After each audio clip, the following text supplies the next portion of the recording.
Hi, Laura from the RSVPify team here to talk to you about how to use RSVPify's seating chart function to organize the guests at your event.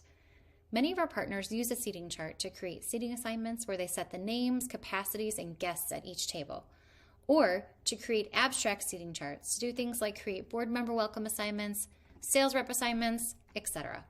No matter what you're using it for, first head to the seating chart feature in your event to get started. The first thing to do is to create a seating chart.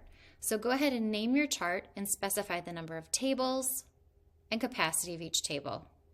If your tables have different capacities, don't worry. You can update these once you've created a chart.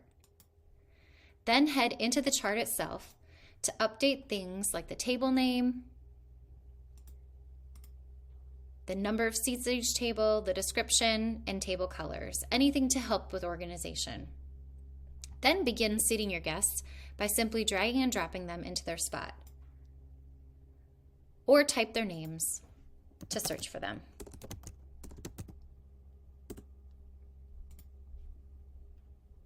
You can choose to have guests listed alphabetically, in groups, and choose to include all guests or just those who have yet to be seated. Or you can filter your guest list via tags, responses, etc.